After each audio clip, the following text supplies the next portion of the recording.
I'm just a girl who can't say no. I'm in a terrible fix. Yep, that is the incomparable I Can't Say No from Oklahoma, Rodgers and Hammerstein's first work collaborating. The reason I chose Oklahoma to be the first video I did was not because it is my favorite musical. It is by far my favorite musical. I think there are things about that could be improved. But I love it. It's a beautiful musical. I love the movie. I actually haven't seen the musical. I've only seen the tape production of the Hugh Jackman version. I prefer the movie better, I must say. But anyways, that's my favorite song from the show. I Can't Say No. I love it, and I love that actress. All About Eve. Yeah. So, the reason I chose this video for my first video is because first video? I meant that first musical. First musical, you know what I mean.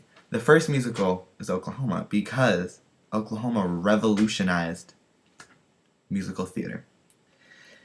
People may say that it was Showboat that had the first streamlined book and musical numbers, but I think it was Oklahoma, personally. Oklahoma holds a special place in my heart because it was the first movie musical I ever saw.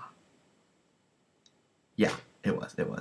I thought it was Chicago for a second, but it wasn't. Just kidding. It was Oklahoma. The ballet, Agnes de Mille's fabulously staged, luscious ballet. Oh my god, it's wonderful. So, here's talk about the history of Oklahoma. Oklahoma, as I said, was written by Rodgers and Hammerstein, Richard Rodgers and Oscar Hammerstein. Oscar Hammerstein wrote the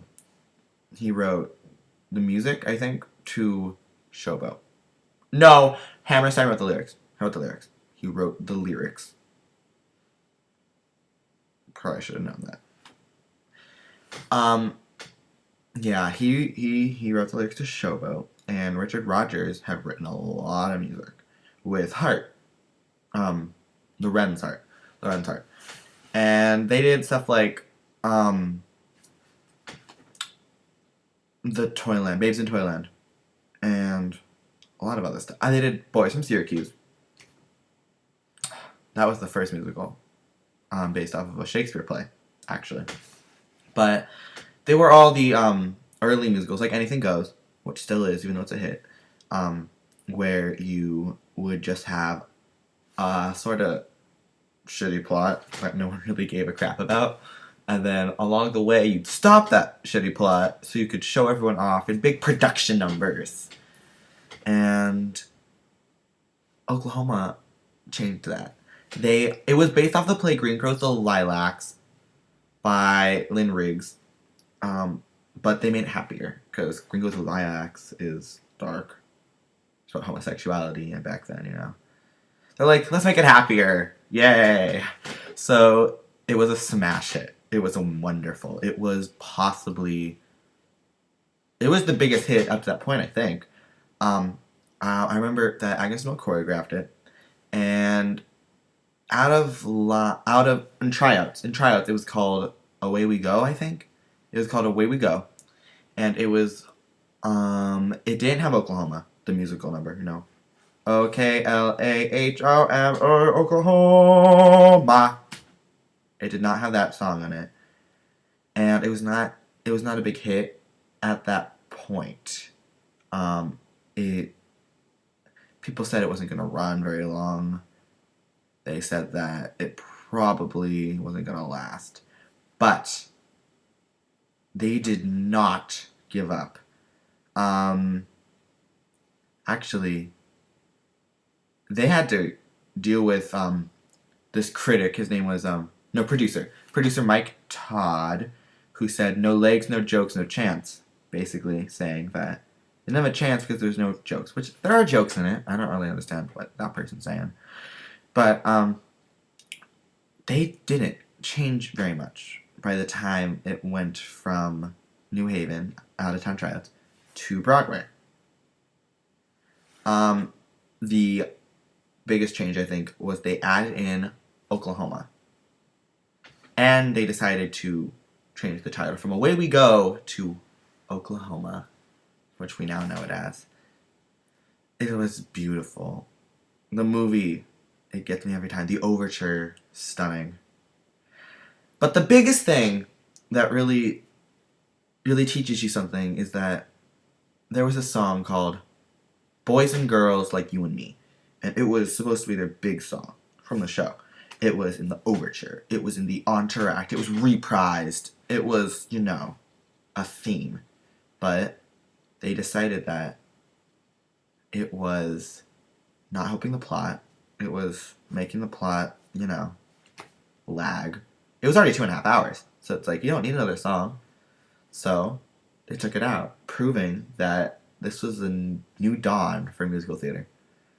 I'm sorry, I just love it. It was, when it opened, it was sold out. It got rave reviews. And the New York Times said of Oh, What a Beautiful Morning, the famous opening,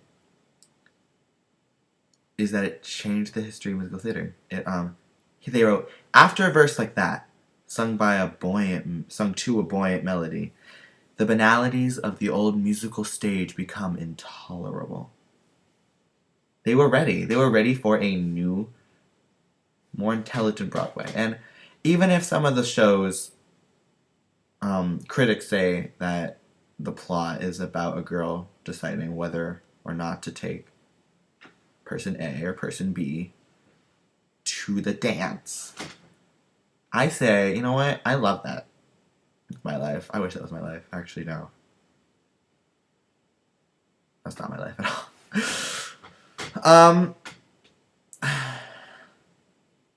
I'm sorry. It started, let's just say that Oklahoma started the golden age of theater. And you probably know some of the songs. I'll name some of the songs. Oh, What a Beautiful Morning. The Surrey with the Fringe on Top. Kansas City. I Can't Say No. Many a New Day. It's a scandal. It's an outrage. People will say we're in love. Poor Judd is dead. Dead. D-A-I-D. Dead. Lonely Room. That wasn't in the movie. Actually, no. Scandal, Outrage, and Lonely Room were not in the movie. They're not very important. It's like Judd's only song. And it's like, let's not make Judd more of a person in the movie. Which you probably should have. Because... But after an Act 2, when you have to kill him. Yeah, okay. I get it. And, okay, let's just talk about the dream sequence.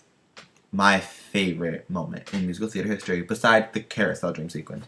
They liked ballet. Let's just say this. It was like a 12 to 15 minute ballet. And not by the people who play the roles of Laurie, Curly, and Judd, the love triangle, the central love triangle, but by dancers. Agnes DeMille, the famed choreographer, had dancers. And they, it was really good.